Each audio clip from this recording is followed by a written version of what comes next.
Hi there, thanks for watching. So the purpose of this video is to catch you up on what you missed in class. And we talked about kind of an introduction to polynomials and reviewed a lot of vocabulary that we need to be fluent in, okay, in this whole unit. So if you go back to the outline, you're going to see linked is a PDF for these guided notes. So preferably, I would say print off these guided notes and then you can follow along with me, okay, because it helps to hear this stuff as you're going through and kind of reading it and learning it.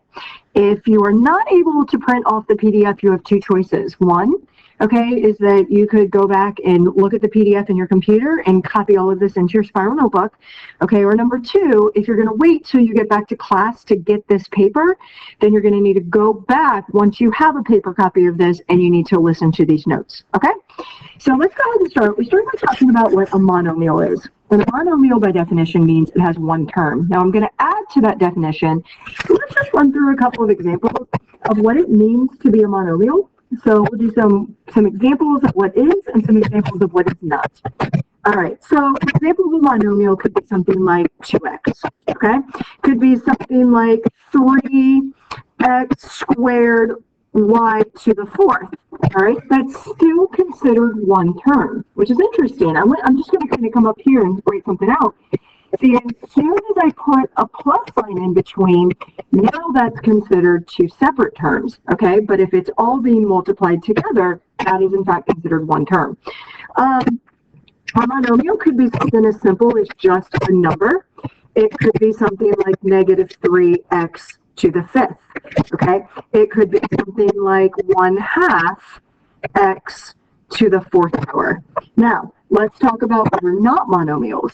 Well, if you notice, okay, with your monomials, that all of the exponents are positive whole numbers. All the exponents are positive whole numbers. And so things that are not monomials would be an exponent raised to a fraction. Okay, see, I see the 1/2 over here with monomials, but see, that's the coefficient. That's the number in front. The exponent can't be a fraction. You cannot have negative exponents and be a monomial.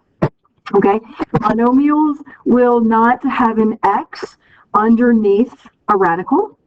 Okay, that's not considered a monomial. A monomial will not be an x that's in a denominator. And finally, a monomial will not be a variable that is inside an absolute value.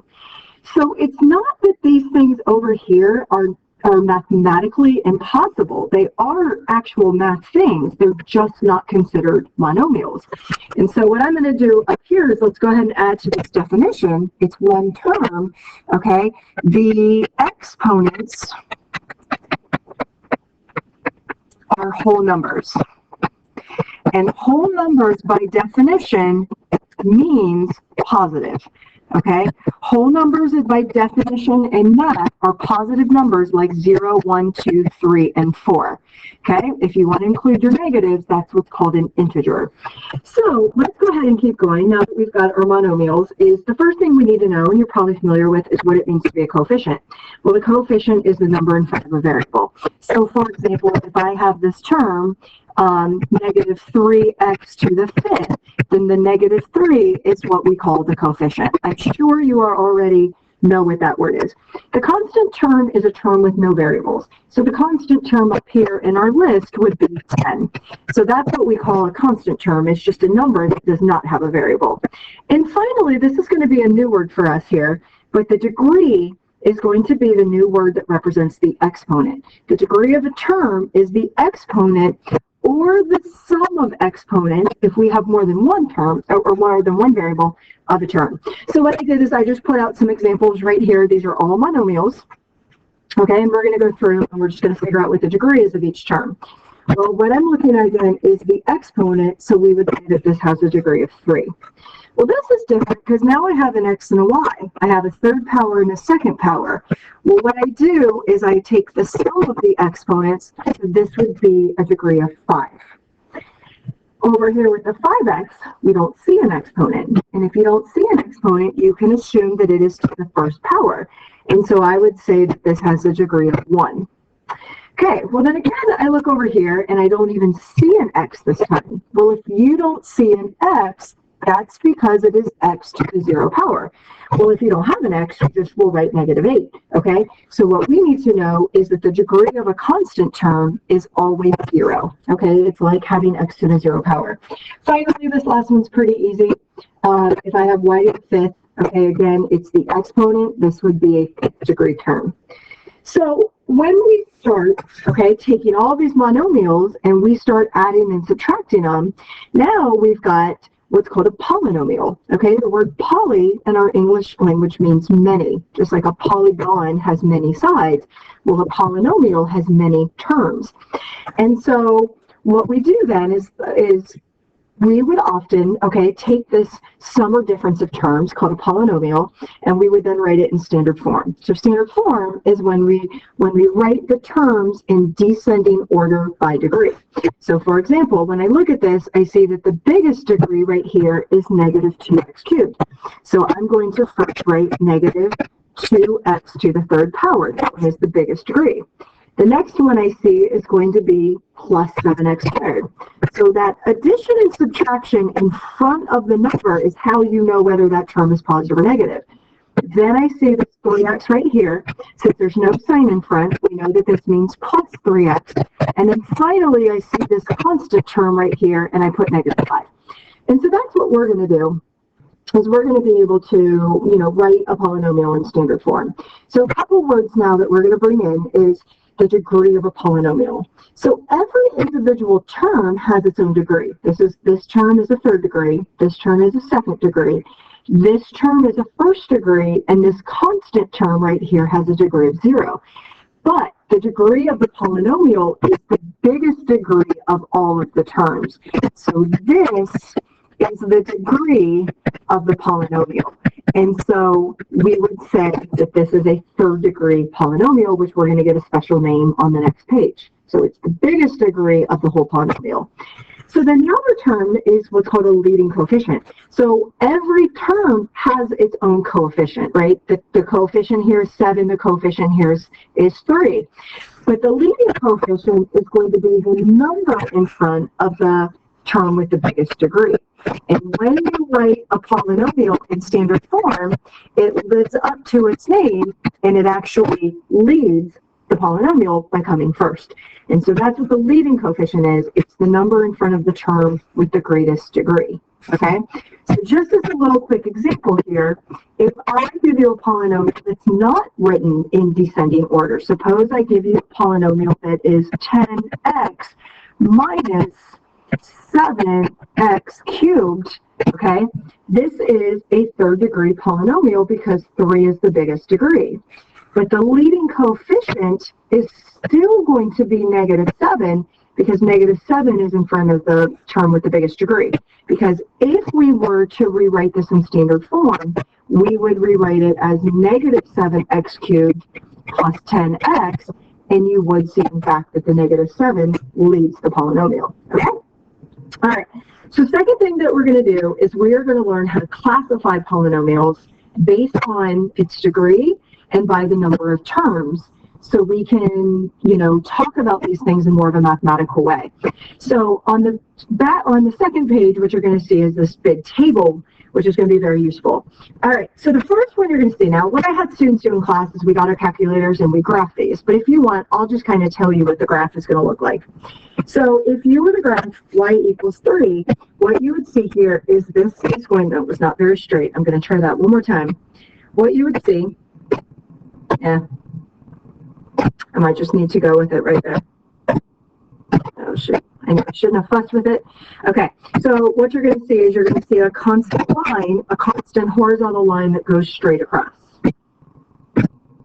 Okay, I guess I'm going to try that one more time. Okay, so if we were to graph it, it would go straight across like this horizontal line.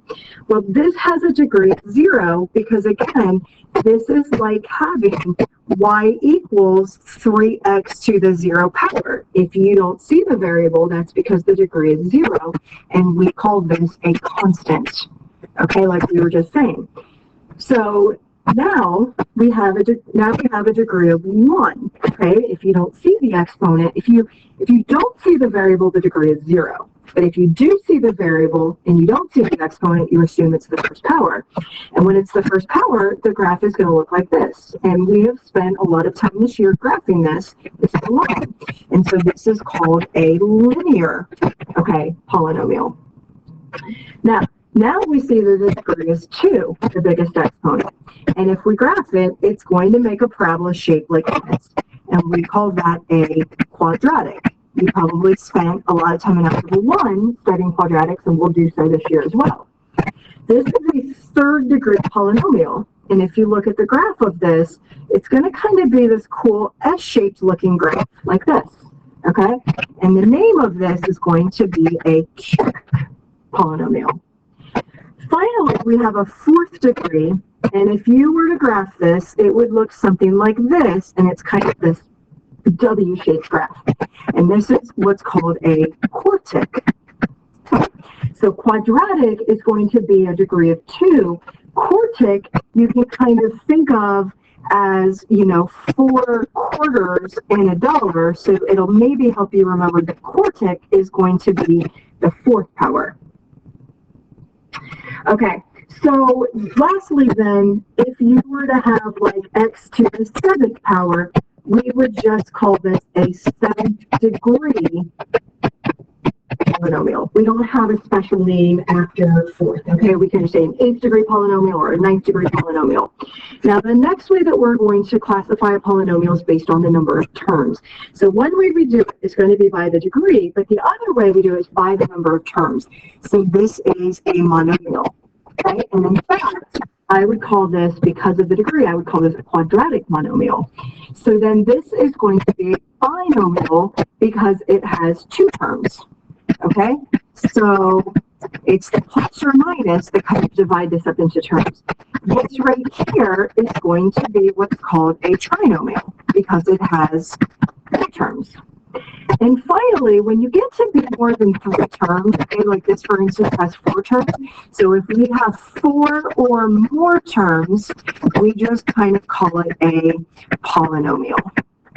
All right, so for example, right here, if I have a term that looks like 3x to the 2nd power, or say we have 4x to the 3rd plus 2x squared minus 6, and then let's say maybe we have like negative 2x to the 8th. Okay, just as a couple quick examples in naming these. This is what we're going to call, based on the degree, it's going to be quadratic, and the fact that there's only 1 term, we would call this a quadratic monomial. Okay, well, this has a degree of 3, so we're going to say it's cubic, and it has 3 terms, so we're going to say a cubic trinomial. All right, and then finally, this has a degree of 8, which doesn't get really a special name, so we'll call this an 8th degree, and this is going to be an 8th degree. This would be a monomial again because there's only 1 term. Okay, and then maybe the one that I kind of missed was like a binomial. So let me write a binomial. Maybe it's something like 3x plus 5. This is going to be called, because of the exponent is 1, this would be a linear binomial. All right, so that's the practice we're going to do. Lastly, what I'm going to have you look at the bottom is just some other important vocabulary that's going to come up through this unit. You can go ahead and take a look at this. So hopefully this helped make a little bit more sense of the concepts. It always helps to hear it. And we can pick back up in class with what we're learning. Thanks for watching. Bye.